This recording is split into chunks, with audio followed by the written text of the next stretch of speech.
Hey friends, do you ever get the feeling that you're being watched? No? Well, I do. In fact, I know I'm being watched. I see you sitting there right now, Ashley. Okay, let's address the obvious for a second. I look different. I tried to draw myself and I think she came out pretty good. Someone said my face was a yikes emoji and I kinda agree. So I tried to fix that, but I still think the eyes look a little off. I don't know, I'm not an artist. If you know why it looks weird, let me know, because I could not figure it out. Oh, and I got a new microphone, so hopefully your ears don't bleed when you watch my videos from now on. Okay, now we can talk about the actual video topic. So, the fourth wall, what is it? I don't want to bore those of you that already know what it is, so I'll make this brief. The fourth wall is a concept that dates back to the very beginning of theatrical stage performances. Without going into the exact history, it can be understood as the dividing wall between audience and characters. The audience can see through, but the characters cannot, in order to uphold the suspension of disbelief and the story they're trying to tell. Basically, it's the conceptual one-way window into the shows and movies that we watch. So, what if a character knew the audience existed? What if a character acknowledges the audience, talks to them? This is referred to as breaking the fourth wall. In some movies and shows, the characters simply talk to the audience, like in Ferris Buller's Day Off. It's over. But nowadays, the fourth wall is more often shattered for the sake of comedy. Phineas and Ferb, for example, breaks the fourth wall regularly, often in more subtle ways. While Phineas and Ferb as a show is almost entirely self-aware, My Little Pony barely ever breaks the fourth wall, choosing to stay more grounded so as not to distract from the story-driven plots. With one exception.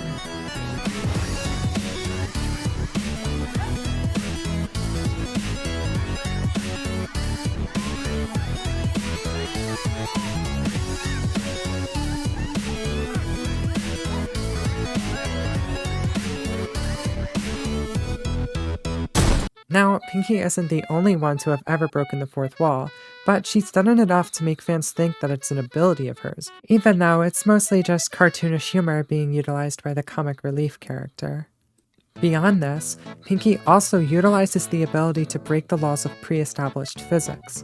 Some fans mistake this as breaking the fourth wall, but it's not.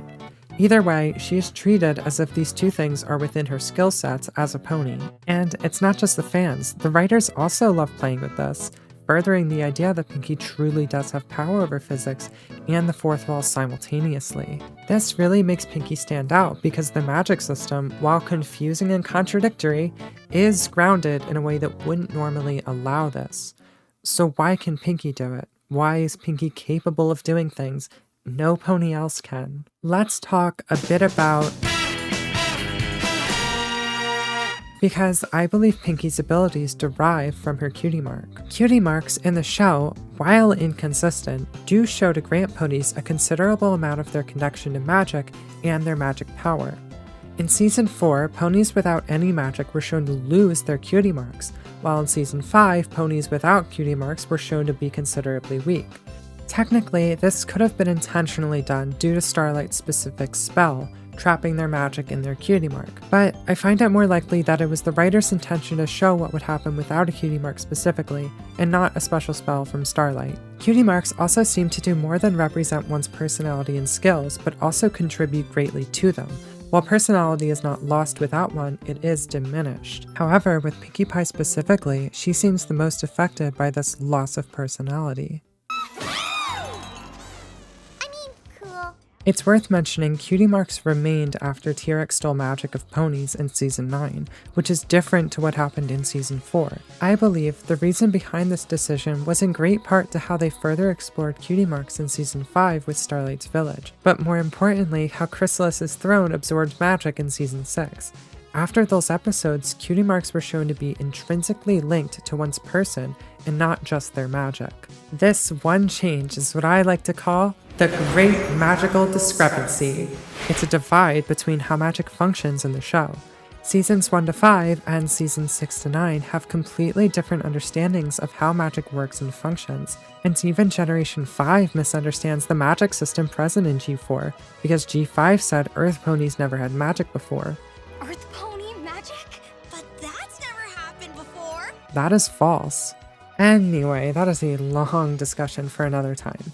So, what do we know about Cutie Marks? Number 1. They represent the pony, their skills, their abilities, their talents, their personality, and their destiny. Number 2. They hold a large part of a pony's magical capabilities, skills, and abilities. Skills in magic can be trained to improve, but is also a talent they are born with and comes natural to them. Abilities are unique to them and rely entirely on the cutie mark. For example, Fluttershy's ability to speak to animals is an ability. Applejack's countryisms is an ability.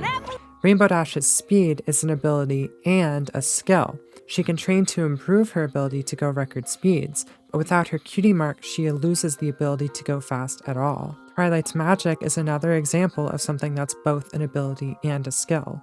So is Applejack's strength. So is Rarity's artistic eye and dressmaking skills. And even though Rarity's special talent isn't magic, her magical capabilities would be severely impaired without her cutie mark, and the same goes for every other unicorn, even snails. As you can see, abilities and skills often overlap, but don't work very well without the other. Number 3. They boost one's personality. Let me explain. The marks themselves don't seem to hold onto any sense of personality, but they do have an effect. From what I understand, it seems like when a pony has their correct cutie mark, it makes them more them. It's integral to their identity, and without it, they lose a sense of their identity and their ability to express that identity.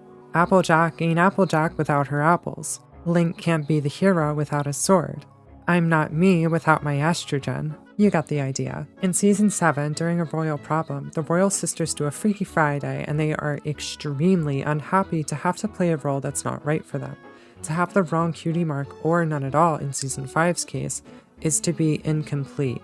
Starlight's village failed because it ignored esteem and self-actualization on Maslow's hierarchy of needs, instead sacrificing them in exchange for having the bottom 3, more specifically belongingness. Cutie marks are literally the narrative representation of self-actualization. Anyway, I think I got off track. Right, fourth wall. So, Pinkie, why do I think her cutie mark allows her to break the fourth wall? Well, because it makes us laugh. It's that simple. Pinkie is a person that makes others smile and laugh. She brings joy and fun into others' lives.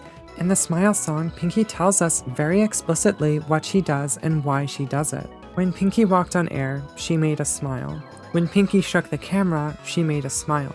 It's really that simple. If it's gonna make someone smile, she can do it. This does introduce an interesting limitation to her powers. If nobody smiles, can Pinkie still defy the rules of nature? Philosopher George Berkeley asked, if a tree falls in the forest and no one is there to hear it, does it make a sound? Pinkie now presents us with a similar question, proving to us that many of life's mysteries will remain just that, mysteries, to ponder for all eternity. Obviously, she can't break the fourth wall when there is no fourth wall to break, but what about defying physics? What are her limits? Does she have to walk up the slide when no one is watching? Does Pinkie utilize quantum mechanics to act differently only when being observed? Questions such as this have led me to coin this theory as the quantum Pinkie theory. Your smiles grant her power. Power she will use to spread love and joy. But what if she chooses to reject her path? After all, not all smiles are that of happiness. What if one day we must resist the urge to smile, lest we allow her to escape her prison in the realm of fiction?